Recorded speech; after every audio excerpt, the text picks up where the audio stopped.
Wow, girls. Today I have got someone incredible on the podcast. I want to introduce you to Jas Bamra. She is an RTT practitioner.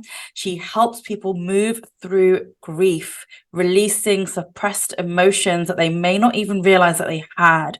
She helps people get to the root cause of their issues in such a safe way that enables them to live a full life. Jas was also the author of a beautiful keepsake journal called My Grief Companion, which is available on Amazon. And yesterday, Jas and I did an RTT session on me, and we will deep dive into that shortly because it was so powerful that I basically couldn't record this podcast yesterday because I had to sit with what came up. So Jas, welcome to the show. I'm so excited to have you here. I'm so glad to be here. Thank you for having me.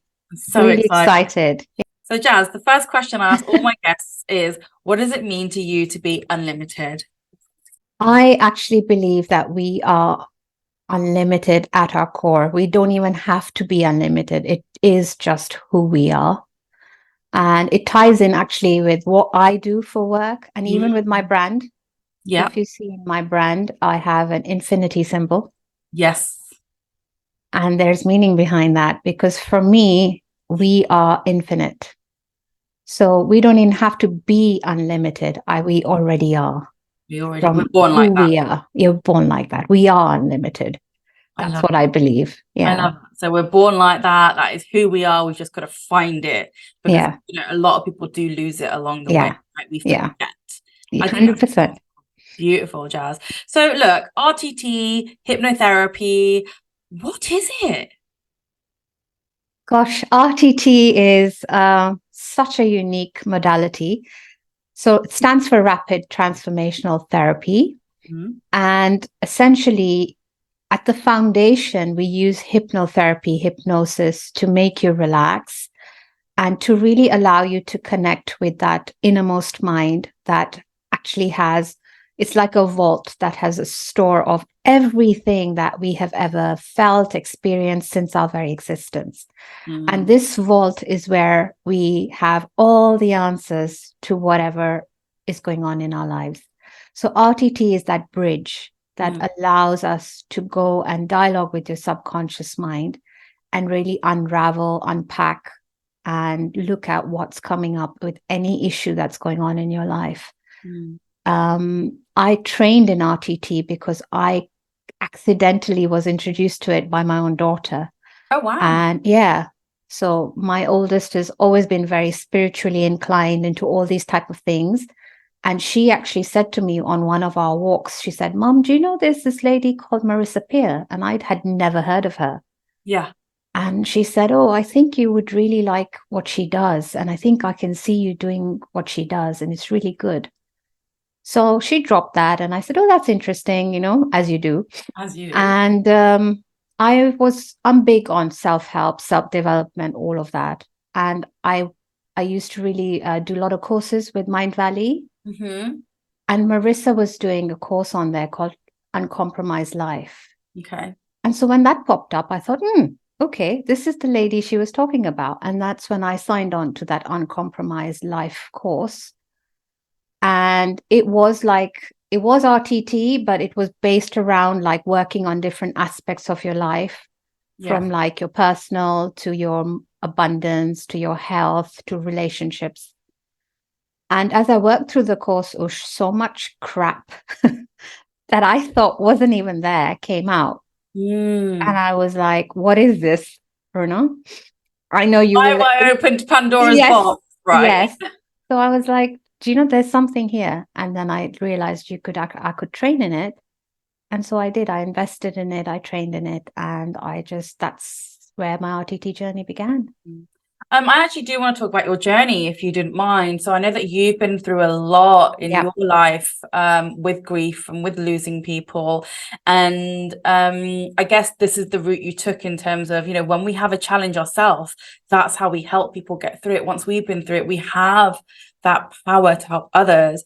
Is that why you chose this path for yourself and your business? Partly, yes, but partly I think I've always been, this is at my core, Ush, I am a helper. I am the kind of person who's always been a good listener, really like to help people. Even as a child, my first volunteer job at the age of, oh gosh, I don't even know, it's 10, 11. So I'm from Kenya and we used to live in Nairobi, and our house was very near one of the big hospitals. And one of my first jobs was a volunteer at the hospital. Not that I did anything drastic. I served teas and coffees in a private ward. Can I tell you my first job quickly? It was also in a hospital, but in a radio station at a hospital. Wow, amazing. I can see that, you know? Yeah. So I used to serve teas and coffees and take stuff from one department to the other. But what I really loved was just chatting with the patients and listening to them and seeing how they were doing. So it's always been in me.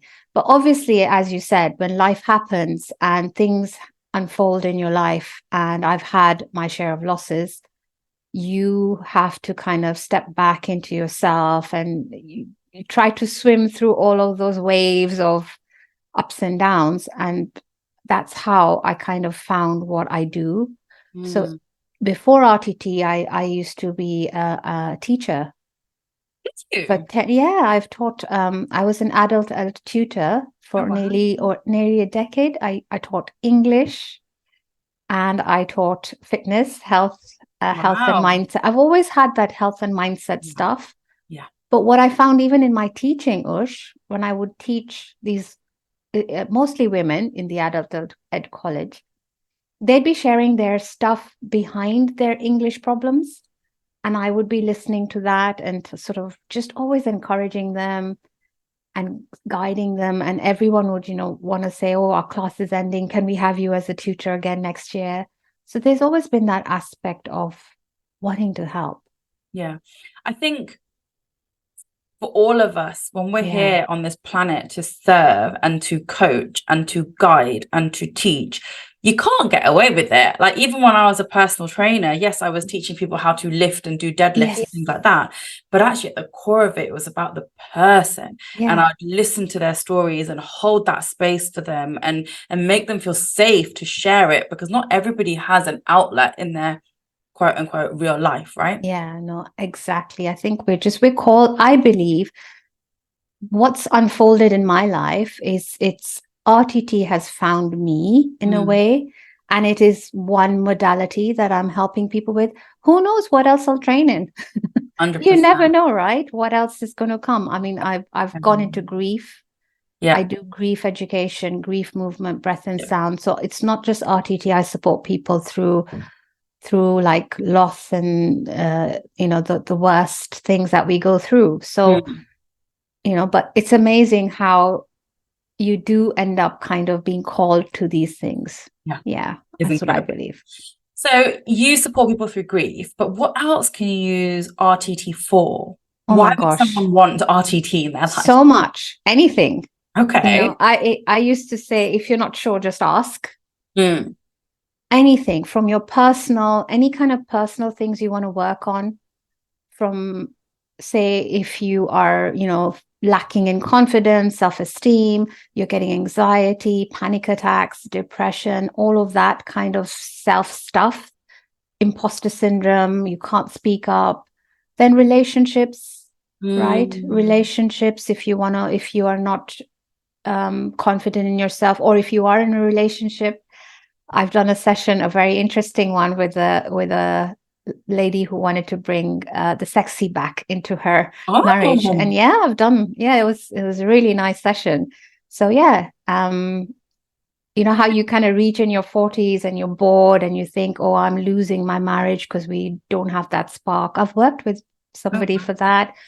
Anxiety, social anxiety, physical issues, like I've had clients for skin conditions, and endometriosis, fertility, I can't get pregnant, phobias. I had a lady, I've worked with somebody who couldn't, was scared of injections and needles, and she came to me when she was expecting, so naturally there was a lot of needle work needed, and then hypnobirthing. So there's a lot. Like, I yes, you see me niching in grief and loss, Yeah. but I have such a mixture of clients. Yeah. Okay. Yeah. So at essence, RTT is hypnotherapy. Is that correct? It's hypnotherapy on steroids. It's a lot more than that, because you have combination of aspects of NLP that come into the Yes. techniques, aspects of CBT, psychotherapy, and talk therapy. So and it has its own techniques. As you know, we did some yesterday. So it's designed, the way Marissa has designed it is it's meant to be, you don't want to fiddle around and say, how you feeling?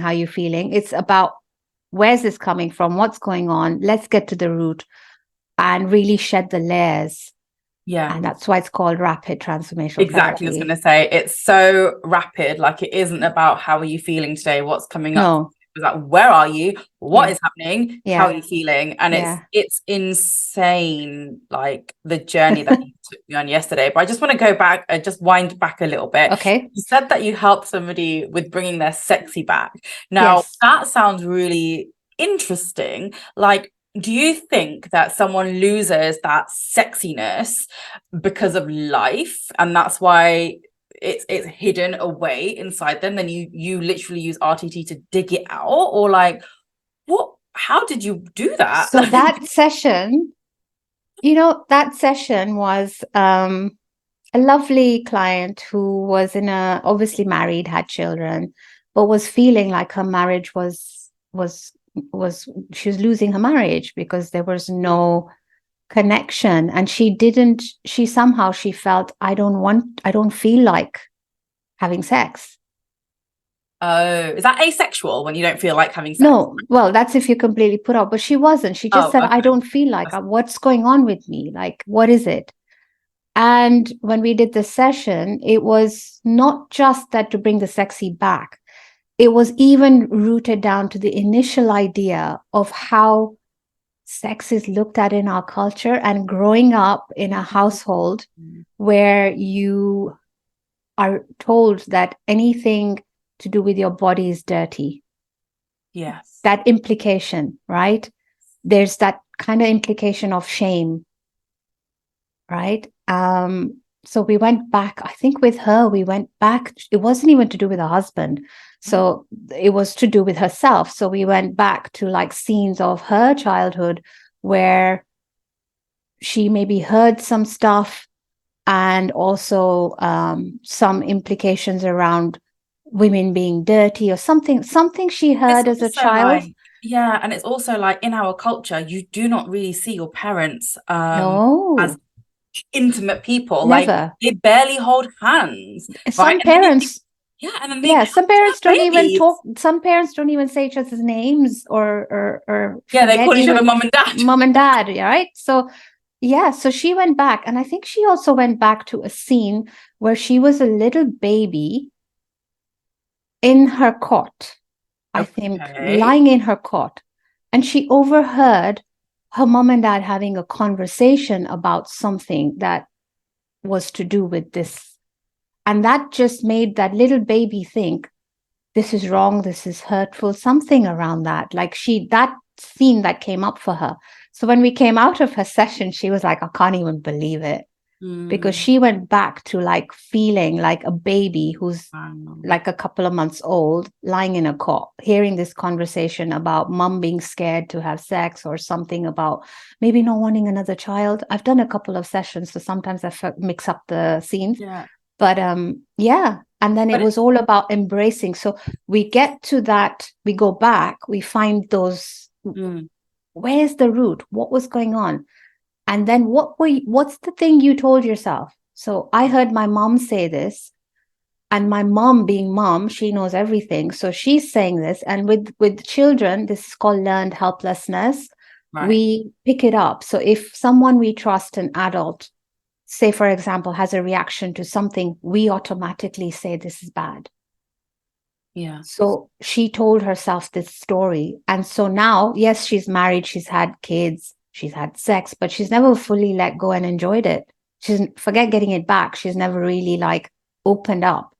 So we did all of the work of releasing that and saying, do you know what? It's okay to have pleasure. It's okay to own your body. And then the recording was where we bring the power back. And it's all about, yeah, you're the wife. You have a relationship. No one else has that relationship. Own your power, this kind of stuff, like your body. It's okay to look at your body, things like that.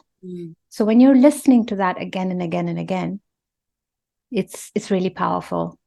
Isn't it amazing that as kids, like even as a 1-year-old who'd heard something in her cot, like for example, that we pick up certain things that literally impact the rest of our lives, right? Like, for example, yes, mom and dad don't hold hands. Sex is only there for reproduction purposes, right? When actually sex is such a much more thing, right? And it's building that relationship, that partnership, that love and passion and everything, and like a part of me is really interested in learning a bit more about tantra as well. I know that's not just sex, but it's like a lot more. But it's so interesting how small. You should have heard her recording. I was getting hot listening to it. Jas. Yeah, because you want to excite. You see what it is, Ush. On a serious note, your mind loves to hear things that excite it. Yes, 100%. Okay, so whatever that may be. So let's say you have a fear of speaking. If you can make your mind excited about it, your mind's going to want to do it. And this is where in RTT, we focus on using really powerful words and language that really get you excited. So your mind says, oh, I want a bit of that, whatever that may be. Yeah. So it's really, really powerful. Yeah, it is powerful. Okay, let's talk about what happened yesterday. Okay. So yesterday, Jas took me through some RTT based on, all of my traumas. I was sexually assaulted, raped at university, and then I've had depression, and then I've been through multiple spiritual awakenings because spirit was literally bashing my head going, wake the up, girl, But there's obviously, as much as I felt like I dealt with a lot of my trauma from the abuse that I faced or the rape that I faced and how I was treated by the police afterwards, actually what came out yesterday was that I hadn't properly dealt with it, but it went way deeper than that. Yeah. So, Jas, do you want to share? Yeah. Do you want to share? Because you'll share what you feel comfortable sharing. What do you mean it went deeper than that? So we went back to like my 7-year-old self. We went back to my 12-year-old self. We went back to my 24-year-old self and the 21-year-old self who'd had her virginity stolen from her. And we also went back to me realizing that at 7 years old is when I took on my masculine persona. When I realized, or when I believed that I had to start protecting others around me. Yeah. Because certain people in my life, I felt couldn't protect themselves and were quite weak. Yeah. And so at 7 years old, my mum did have a miscarriage, and seeing her that week reminded me of every single conversation, every single argument that we used to have in the car when leaving family occasions, because obviously a lot of our root cause issues, unfortunately, in our culture come from families, because I don't know why 100%. There's definitely a lot of ancestral stuff there within our culture. And one of the things was that, my mum being the pretty mum and this, that, and the other, like, I don't want to go into full details, but she felt ousted. She felt like she was the outsider. And I can see that today still, right? And so I took on this protective role. And my body, like you said, Jas, shows people that I am a protector. I am broad-shouldered. I am tall. I am probably still overweight, and it's there because I've become this warrior, this son, this strong person for my family, when I didn't really need to do that. No. And all you wanted to be was a girl. Yeah. All I wanted to be was a girl. And I think for the entire hour that Jas did the RTT with me, I think I literally didn't stop crying. Yeah. Like, I In a releasing way. in a releasing way. And Yeah. honestly, Jas, when we first started, I genuinely just thought, whatever, like, you know, I've done therapy before, I've had hypnotherapy before, nothing works on me. I've done a bit of coaching before, like, I'm fine. I remember when I had therapy after the rape, the first 2 sessions were really powerful and draining, and then after that I was like, what is the point of this? Like, I don't see the point, you know. Yeah. And honestly, as I said, I've worked with other coaches before on this issue, but you took me back to places I didn't even know I needed to go to. Like, the fact that I have never found. I'm going to correct you there. Okay. I didn't take you back. Okay. I guided you, and your mind took you back. Yeah. And it was so vivid. Your mind took you back. You see, it seems funny. It seems odd that, you know, we're talking about something totally different, and then you're going back to like being 7-year-old and seeing your mom in hospital. Your mind has our minds are meaning-making machines. Meaning-making machines. That's what I say. And we have the power. What I say is we forget. Yes, they make meaning, but they make meaning based on what we are witnessing and going through and how old we are at the time. What happens is we make those meanings and we believe them to be the Holy Grail. They become our core stuff. So as a 7-year-old, you said to yourself, right, I can't see my mom like this, you know, in hospital with all these wires. I'm going to be the protector. I'm going to be, like you just said, the son, right? And you were 7 years old. And that became a part of you. Remember, we did the part thing. That's a part of you. Now, when you are in your 40s and you ask that part, how old do you still think you are? And the part still goes back to a very younger age. So we are stuck in that programming. And I am there just as a guide, but it's your mind that takes you back. And to I think wherever that's you the need bit to I go. didn't understand. Like, I thought hypnotherapy just took you out of your body. I thought, you know, all these things were meant to take me out of my body, but it's not. It's actually about being in your body. Yeah. And feeling. Yeah. It's all about the feeling. So all of us are different, right? In how we learn and remember. You've heard this, we're visual, audio, kinesthetic, we're feeling. So for some people, when we say she went back, it's regression. We are asking your mind to take us back, and your mind, you know, again, it's the wording. It's the powerful wording. So we say your genius mind, your brilliant mind. So your mind's going, okay. And it's like, take us back to that crucial scene. So your mind knows exactly where to go. And when these scenes come up, sometimes, like we went back, you've said it, when you were 21 and you went through the incident of the rape, you are fully aware. I'm there as your guide, and I tell you, listen, it's upsetting, but you are not reliving it. You are reviewing it.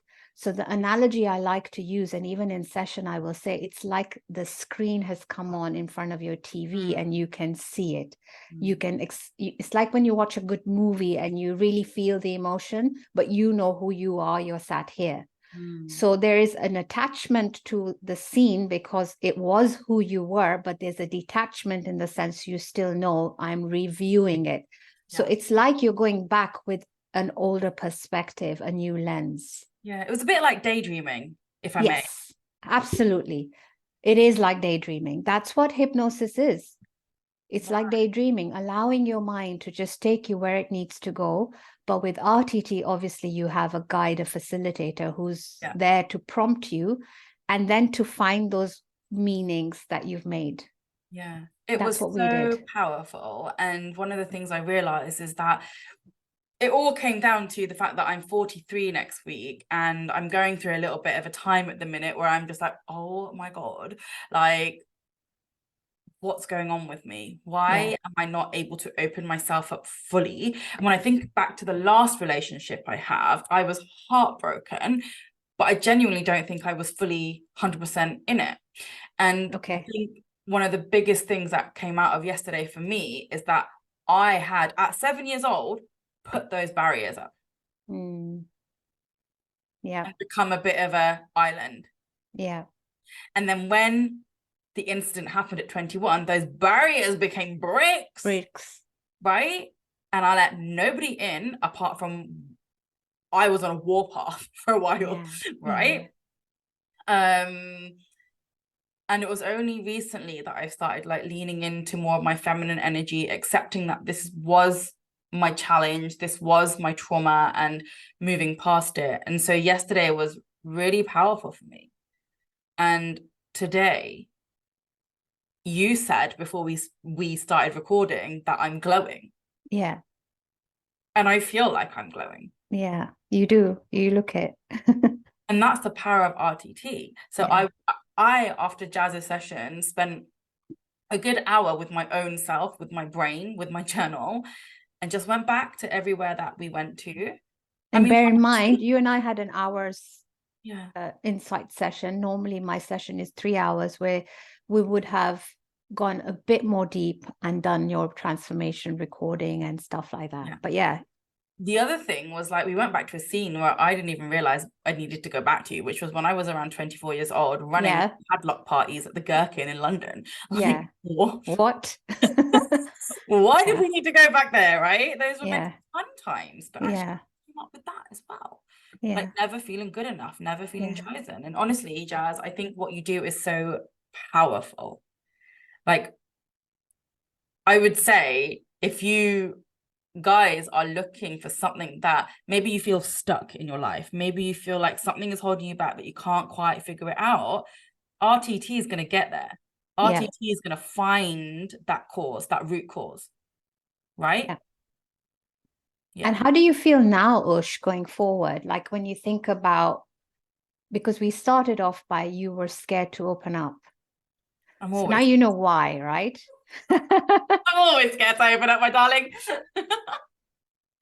So it was all about protecting yourself, being the protector, being the masculine. How do you feel now when you think about, I know your birthday's coming up, but going forward, now that you know where that's come from, what have you told yourself that you're going to change now? What's transformed?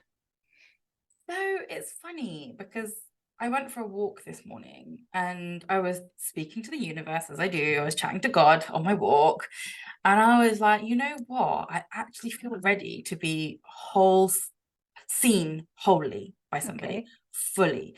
Be so open with somebody that they don't have to climb barriers. They don't have to break down my walls. They don't have to do anything, but I am there as my open, full self. And I've always felt like I've worn my heart on my sleeve. But I feel like this time, I feel like now I'm just ready to fall so madly deeply in love and be seen 100%. And I feel I don't know if if you're watching this on like YouTube or whatever, you can see I'm literally, my body just feels like it's flowy. I feel flowy. I feel more feminine. That's it. That's the word I was waiting for, because what came up was this need to be more masculine because of everything that happened and because of what you told yourself. And that need was so deep that part, we released that part. And now it's about having the masculine, yes, because you do need it, but it's about now for you embracing the feminine and whatever that looks like for you. It is. And it could be dressing a certain way. It could be just allowing yourself to be vulnerable where you may not have been in the past. Like you said, just go with the flow, see what happens. And it starts with you doing it for yourself first. Yes, 100%. And I feel like there's probably more work that we can do together. Yes. You know, there's definitely more work there. Like I want to, for the next, you know, I am technically middle-aged now. So for the next part of my life, I want it to be the most magical part of my life. And I feel like this work with you can make that magical. 100% can. This is why in my program, when you do one session or one cycle, so I have my deeper program, it uncovers a lot. And I call this like almost like a ripple effect, because one thing will bring out another. So we started with one thing, but look how many things came up, and we kind of dealt with so much, right? But after all that stuff, like an onion that you peel, other stuff comes to the fore, and you think, this has come up, I need to work on this. So usually I recommend with my own clients 2 to 3 cycles. Normally nobody does more than 3. 3 is more than enough, because it really does, it's done. So for me, repeat clients are hard to get. Yeah. So let me in ask that you sense. this question. There comes a point, now I always believe there comes a point in any human's life who is spiritually woke, who has been working on themselves, there comes a point that you kind of go, you know what, I'm done. Yeah. I've done the work.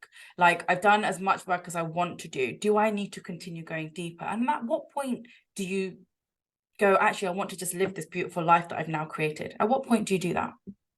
I think you know in your gut what feels right, doesn't it? So when you go do all these different, so look, there's so much stuff out there, and they're all amazing. Everyone's doing amazing stuff, right? There's Reiki, there's yoga, there's all, each of these things, RTT, it all has its own place. As we grow, we reach certain levels, and we outgrow certain needs of certain things, I feel. And then you like, what's the next thing, and the next thing, and the next thing. But I do believe that we'll never be done. No, we're never done. What may happen is you may come to a point where you're like, okay, I've done a lot.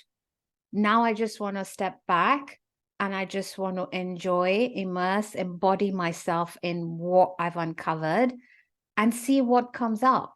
And then guaranteed you'll do something, and then something else will come up. This is what life is, isn't it? But it's okay to outgrow certain things. Yeah. Like I had some meditative practices that I've outgrown now, and that's okay. It doesn't mean that, I'm not, it doesn't mean like we're not tied to these things. These are part of our learning and growing. 100%. And as we Even grow, RTT, even my own modality, like I said, people who've had 3 cycles, they get so used to, like, they can see how it's working, that you do not need me unless something new comes up. I've had 1 or 2 clients who've come back like after a year to maybe work in 1 round on something completely different. Yeah. New level, new devil. Something else, right? But that stuff, they've moved on and they've done other stuff. Yeah, beautiful. We're all part of we're all cogs in the system of helping each other. That's what I believe we are. All of us are doing what you're doing, what I'm doing. It's all so needed.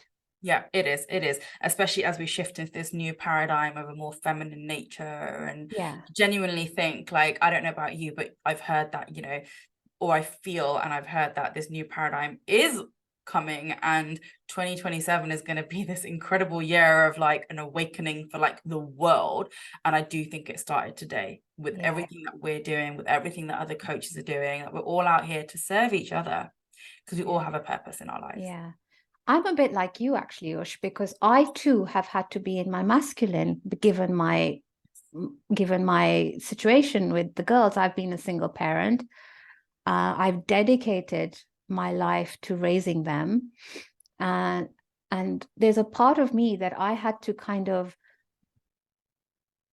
like set aside, like park away in a way. Yeah. And I'm the kind of person who loves dancing, going out, having fun. But for a long time, I wasn't able to do certain things. But like you, like I'm at that phase as well, where I want to step more into my feminine, but I also need to not forget my masculine. Yes. Because I can go from one to the other.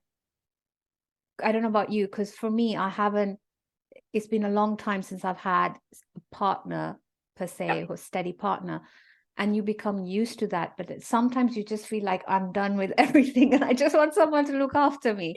And then you go too much the other side, right? Where you say, hang on a second, no one's coming to save you. You need to like be your own person. So when someone comes to me for relationships, I always say to them, yes, you may want to be in a relationship, or you're in a relationship and you want to improve, like the lady I mentioned to you about, but we need to work on you first. Yeah. What's your relationship like with yourself? With yourself, yes. Yeah. And we are not bringing a half to a relationship. I don't like that term of my better half or my other half. We're a whole. We come in as a whole. The other person comes in. It's a bonus, but I don't need someone to complete me. No. Yeah.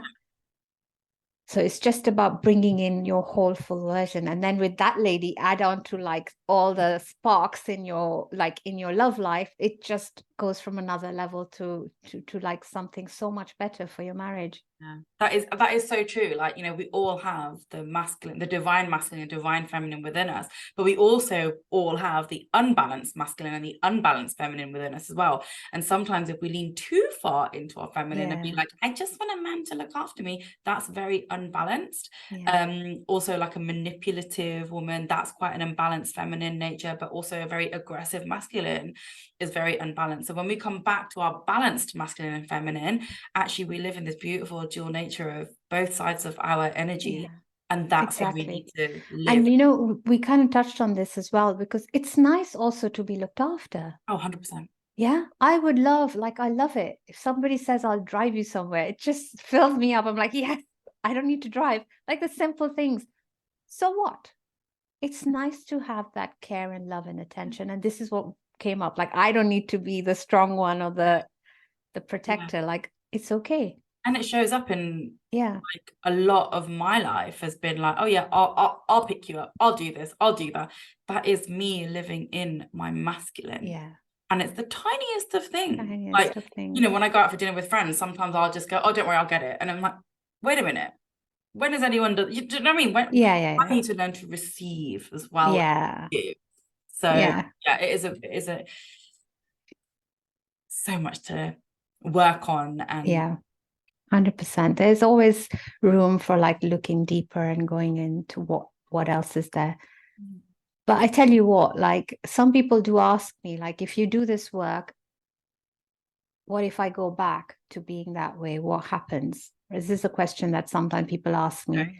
Like, what happens if I feel, like, say, for example, someone's come for anxiety or binge eating. Like I've had a few people for binge eating, where they're called to kind of go back and binge eat even after the session. Oh. It's always a question around what's the missing bit. Okay. So what it does is, I've had a client who's messaged me and we worked on binge eating, and she said to me, I do it a lot less, completely less, but when I do, she says, I realize why I've done it, where I've done it, and I fix it right away. And then she's like, I don't do it. It's like once in a blue moon that it'll happen, but I will know to stop and see what's going on around me and what's activated me to go back there. And she says, sometimes even while I'm doing it, I realize, stop. It's that awareness. So the analogy I always use is with the RTT is, it's like in life, we've been walking in this dark room with lots of things and bumping into things and just moving forward through life like that. With RTT, what the analogy is as if you go in, you switch on the light. Right. And you see where everything is. Right. And you make the connection. The old findings of spiders in your head, it's like you've seen where everything lies. And now, even if at some point by circumstances, or because life happens, right, you're still going to have stuff happen. So let's say you go through a difficult time and the light seems to be off again, but because you've known where everything is, you're not going to bump into it. That's the analogy I like to use. So yes, it is phenomenal, but at the same time, life is good. I always say to clients, look, like you will have difficult times, but it just gives you that big time awareness. And that's what life, it's not a fix, it's awareness, and then how you deal with that awareness moving forward. So Jas, we are going to have to wrap up soon, but can you tell us a bit about your book as a start? So my book is called My Grief Companion. It is a journal, but it's a beautiful keepsake journal. I actually have one here. Do you want me to show it to you? Go for it. So that's what it looks like. That's pretty. Yeah. So what it is, it's a journal, and in the journal, it's a journal for when someone's lost a loved one.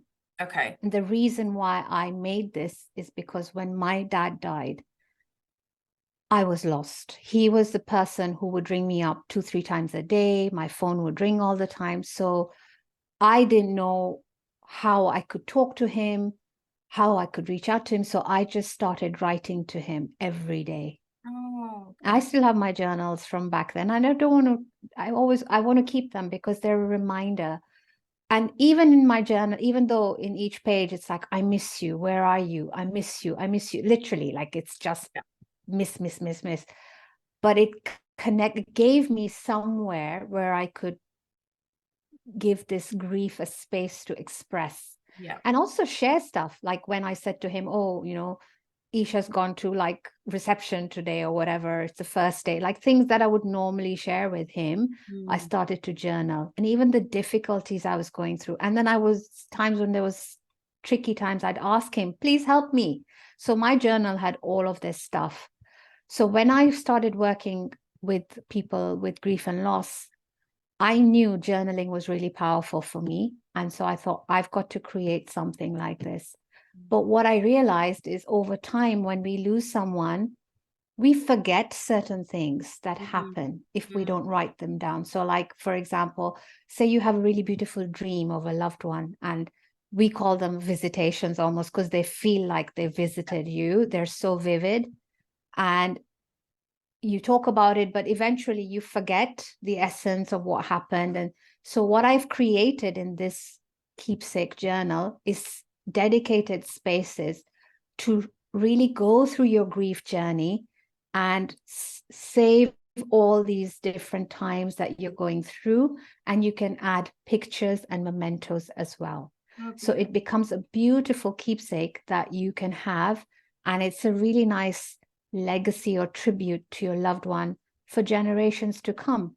How does someone get your book? How do they find it? It is on Amazon. Okay. You can order it on Amazon and you can gift it to someone as well. But if you want, I have copies at home. I'm happy to post them out to you as well. They'll be slightly cheaper from me because I get author copy prices. On Amazon, it's just under 30. I think if you buy them from me, you'll get them for 25. Okay, amazing. Yeah. And if someone wants to get in contact with you to discuss RTT, maybe their traumas, their challenges, their journey in life, how do they find you? So the easiest way is on my Instagram. Just reach out to me, or even what's your Instagram handle? Jas Bamra Hypnotherapy is my handle. But even I have a website. If you forget the Instagram, if you're not on Instagram, jasbamrahypnotherapy.com. But it needs upgrading, heads up. But you do have a way to contact me on there. So it's all there. And then for us to end on a happy note, what are 5 things about your life that you love right now? Ooh, I love that I can wake up with having a business, the flexibility of being able to wake up when I want. I love the fact that both my girls are older and no longer doing school runs. So I don't have to, not all the time, wake up and do school runs. So I love that. I love the people who are in my life right now, the connections I'm making. I really, really love the fact that I'm in a space in terms of my losses, because they're big, that I've made peace with a lot of people from the past that I hadn't. Okay. And I do love the fact that I am also stepping more into my feminine, and I'm really excited. I'm a romantic at heart, Ush. Yeah. So I love that I can go back to reading my cheesy romance novels. I've even dabbled in writing. Yeah. That's a conversation for not the podcast, but off the. I'll be there. You'd be surprised. I mean, people often associate me with being very serious because of what I do, but people don't know I have this fun side. So I love that. So I just love what I do, and I love that I can help people. I think that's 6, but that's 6. Yeah. Well, I love that I am seeing you on this journey and being a part of your journey to, you know, reclaim your feminine essence, because I've seen you enjoy, I've seen you dancing, screaming, and honestly, it's beautiful to see your growth as well. So I want to thank you for coming on the podcast. I want to thank you for that incredibly powerful RTT session yesterday. And I just want to say, if anyone out there wants to explore something that they're struggling with, that Jas is 100% your woman, because what happened yesterday for me was magical. So thank you so much. I really appreciate you. Oh, thank you so much, Ush. All right, guys, I will see you on the next podcast.